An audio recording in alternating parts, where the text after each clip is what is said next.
Hello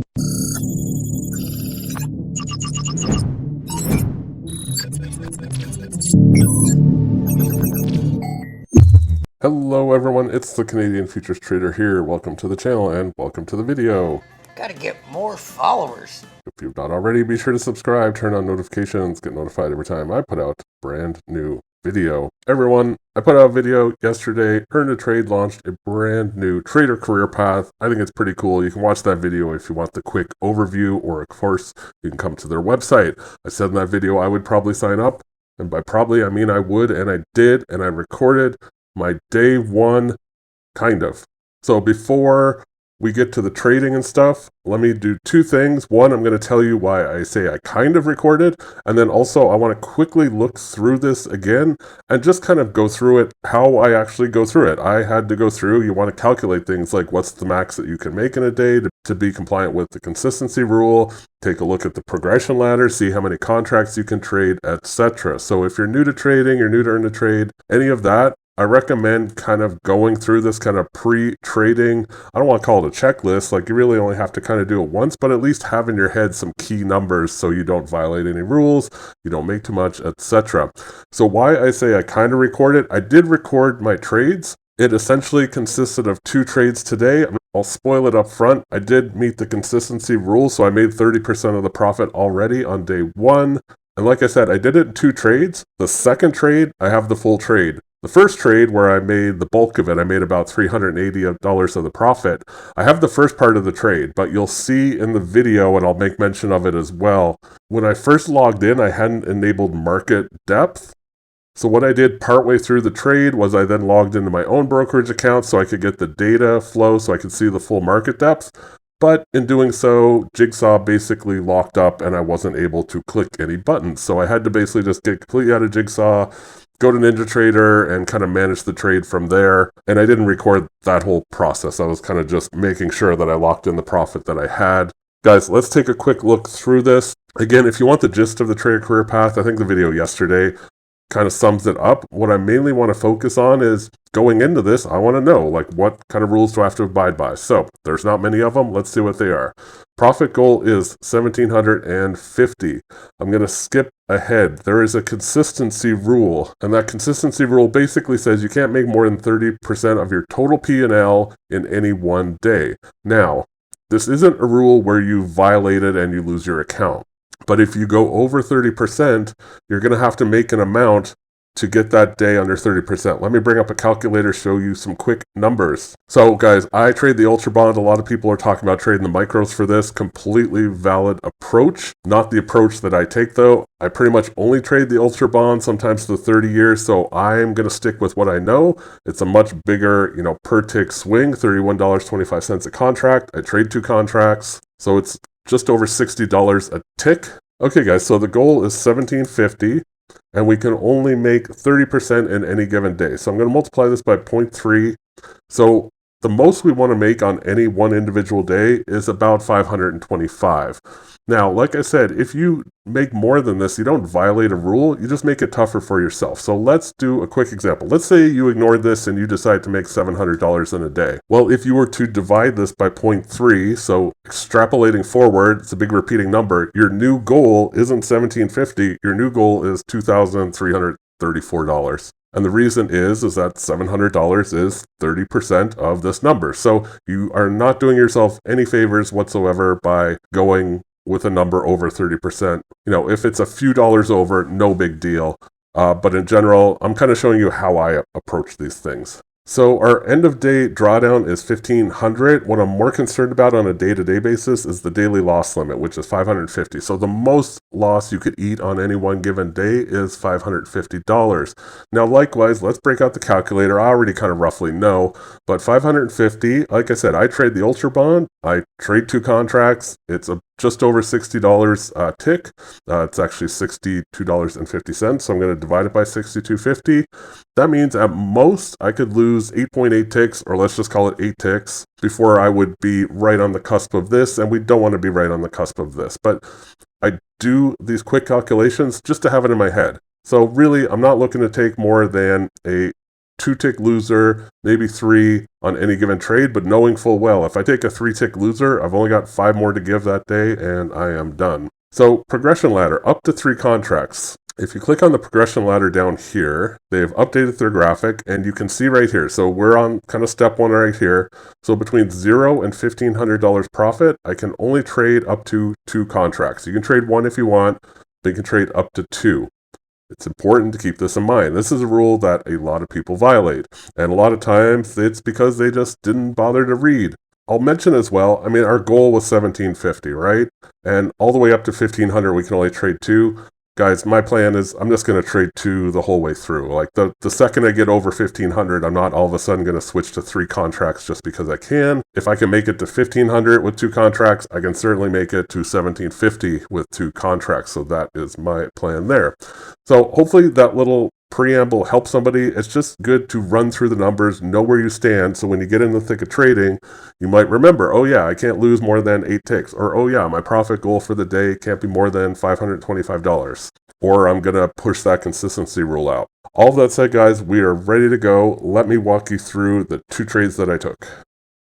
Okay guys, so this will be the first trade, so I'm not in it yet. Like I mentioned in the big introduction, I have the first part of this trade, and then it kind of freezes. I'll show you where I'm like clicking around and nothing is happening. It's at that point where I'm like, oh crap, this isn't like working. I need to go, manage this trade another way through NinjaTrader. So I'll show you the first part, and then I'll show you the profit that I ended up taking on it, and then I have the full second trade. So bit of the backstory here. Treasuries have just been, some days are just easier than other, guys. I think we can all agree with that. Treasuries are basically going up today, if you want the very summary version of this. So I put out that course in December. I talk about different trades. This is kind of like the break high.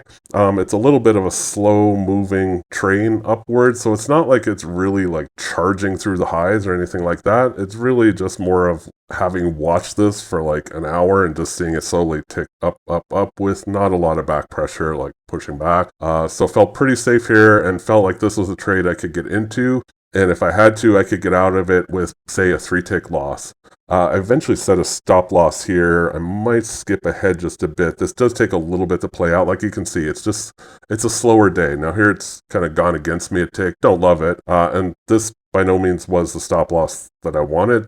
I just kind of threw one on really quick to have something there. I didn't move it there. And by there, I mean, that's a 4-tick loser. I showed you in the preamble stuff, like the most loss we could take is like 8 ticks today, which you can see right here would be a 500 losing day. Don't want to do that. Don't even necessarily want to take this many ticks loser. Context, talked about context, not a lot of rapid movement. So I also mentioned, you can see here, you're not seeing any market depth, and that's because I just signed up for this account, and with Earn2Trade, you need to go to your dashboard and enable market depth. I hadn't done that, so I had a few options. I could like log out of this and just let it do its thing and enable market depth and then log back in. I didn't want to do that, but I also knew if I logged into my own brokerage account, the market depth would be pulled. I have NinjaTrader set up to pull the data from my own account. So that's what I do ultimately. So some point here, we're going to see all the numbers populate, but in doing that, I basically froze Jigsaw. You'll see the numbers still moving, but I'm not able to control it at all. And that's, I figure it out when I'm trying to move the stop and nothing's happening, and I try clicking a few places, nothing was happening.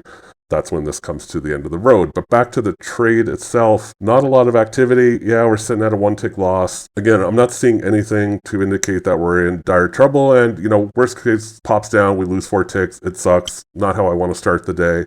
But seeing a lot of buying pressure here. These are the 10 years that I'm watching. I have the 30 years off to the left to make my screen a little bit more manageable. I just showed the one other. They all basically are moving lockstep. One of my other trade setups I talk about is the catch-up. This is like the opposite of the catch-up. They're all pretty much right on par right now. They're all pushing at their highs. Okay, guys, at this point, I have moved the stop loss up. The data still isn't there yet. I fast forwarded a couple minutes. It really is a slow kind of moving day. Would really like to see the numbers up here, and that's why at some point here I do log into my own brokerage so I can get the market depth without logging out of Earn2Trade. But right now we're 1 tick to the good. I like that. And there you see all the level 2 data populate, so that's where that happens. Okay guys, so I fast forwarded about another minute and a half. So at this point, we're 2 ticks to the good, we're pushing this high again. It's at this point, you can see where my white arrow is. I'm trying to move my stop loss up and it's not moving. And then I move it over here, I try to cancel this stop, doesn't happen.